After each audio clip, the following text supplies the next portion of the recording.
വയനാട് മേപ്പാടിയിലുണ്ടായ ഉരുൾപൊട്ടലിനെ തുടർന്ന് അതിന്റെ രക്ഷാപ്രവർത്തനത്തിന് തിരുവനന്തപുരത്തു നിന്നുള്ള പ്രത്യേക ടെക്നിക്കൽ സംഘവും ഫയർ ആൻഡ് റെസ്ക്യൂവിന്റെ പുറപ്പെടുകയാണ്. ഇന്ന് അല്പസമയത്തിനുള്ളിൽ തിരുവനന്തപുരത്ത് ചക്ക ഫയർ യൂണിറ്റിൽ നിന്നവർ പുറപ്പെടും.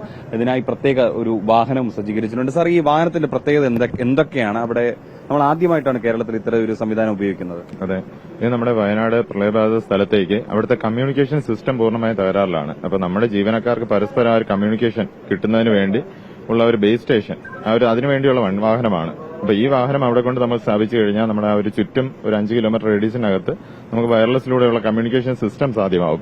മാത്രമല്ല ഈ വാഹനം ഏത് ടെറൈനിൽ കൂടെയും നമുക്ക് കടന്നു ചെന്ന രീതിക്കുള്ള വാഹനമാണ്.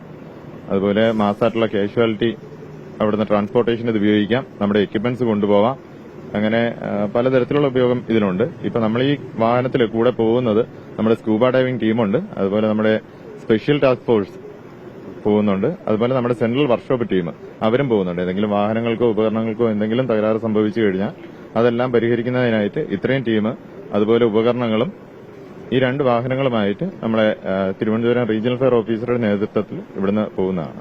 ഇതിപ്പോ ഫസ്റ്റ് ടൈമാണെന്നല്ലേ പറഞ്ഞത്? ഇപ്പൊ നമ്മൾ ഈ നെറ്റ്വർക്ക് പൂർണ്ണമായിട്ട് ഇല്ലാത്ത സ്ഥലങ്ങളിലാണ് ഇത് ഉപയോഗിക്കുന്നത്, അത്തരം ഘട്ടങ്ങളിൽ. അതെ, എങ്ങനെയാണ് ഇതിന്റെ ഒരു പ്രവർത്തനം വരുന്നത്? ഇത്തരം സാഹചര്യങ്ങളിൽ നമ്മൾ ഈ വാഹനം അവിടെ കൊണ്ട് ഒരു ബേസ് സ്റ്റേഷൻ, അതായത് നമ്മുടെ ഒരു ടവർ യൂണിറ്റ് ഉണ്ടല്ലോ, അതായത് ടവർ പോലെ ഇതിനെ അവിടെ കൊണ്ട് നിർത്തിയിട്ട് അതിന്റെ ഒരു ആന്റിന ഉണ്ട്, മുകളിൽ നിങ്ങൾക്ക് കാണാൻ പറ്റും. അതിനെ നമുക്ക് ഹൈറ്റിലോട്ട് എക്സ്റ്റെൻഡ് ചെയ്ത് മാക്സിമം ആ ഹൈറ്റിൽ കൊണ്ട് എക്സ്റ്റെൻഡ് ചെയ്ത് കഴിഞ്ഞാൽ ആ ഒരു ആന്റിന, ഈ ഒരു കമ്മ്യൂണിക്കേഷൻ സിസ്റ്റം അതിന് ചുറ്റുമായിട്ട് സാധിക്കും. ഇതൊരു 24 മണിക്കൂറോളം കണ്ടിന്യൂസ് ആയിട്ട് ഇതിന് വർക്ക് ചെയ്യാൻ പറ്റുന്ന രീതിക്കുള്ള കപ്പാസിറ്റി ഉണ്ട്. ഇപ്പം നിങ്ങളെ ഉദ്യോഗസ്ഥർക്ക് പരസ്പരം കമ്മ്യൂണിക്കേറ്റ് ചെയ്യുന്നത് എവിടെയെങ്കിലും സെറ്റിലുള്ള കമ്മ്യൂണിക്കേഷന് വേണ്ടിയാണ്.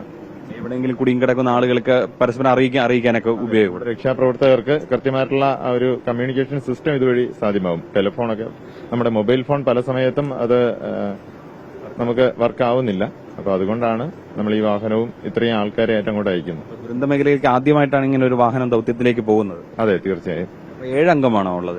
ഇവിടുന്ന് പോകുന്നത് നമ്മുടെ സെൻട്രൽ വർക്ക്ഷോപ്പിന്റെ ടീം പോകുന്നുണ്ട്. അതായത് വാഹനങ്ങൾക്കോ ഉപകരണങ്ങൾക്കോ എന്തെങ്കിലും തകരാറുകൾ സംഭവിച്ചു കഴിഞ്ഞാൽ അതെല്ലാം പരിഹരിക്കുന്നതിനായിട്ട് ഒരു സെൻട്രൽ വർക്ക്ഷോപ്പ് ടീം ഇവിടുന്ന് പോകുന്നുണ്ട്. അതുപോലെ നമ്മുടെ സ്കൂബ ഡൈവേഴ്സ് ഇവിടുന്ന് പോകുന്നുണ്ട്.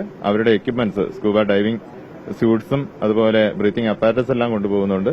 പിന്നെ നമ്മുടെ റോപ്പ് റെസ്ക്യൂ കിറ്റ്, അതായത് സ്പെഷ്യൽ ടാസ്ക് ഫോഴ്സ് അതുപോലെ അവരുടെ ആ ഒരു റോപ്പ് റെസ്ക്യൂ കിറ്റ്, ബാക്കി ഉപകരണങ്ങളെല്ലാം ഈ വാഹനത്തിൽ കൊണ്ടുപോകുന്നതാണ്. ചക്ക ഫയർ യൂണിറ്റിലെ ഫയർ സ്റ്റേഷൻ ഓഫീസറാണ് നമ്മളോട് സംസാരിച്ചത്. ഇതിന്റെ പ്രവർത്തനത്തെ പറ്റിയിട്ട്.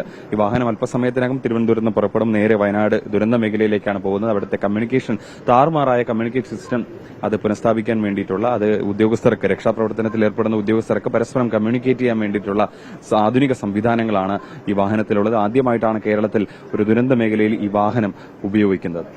തിരുവനന്തപുരത്ത് നിന്ന് വിപിൻ വേളിക്കൊപ്പം അജീഷ് ജയകുമാർ, 24.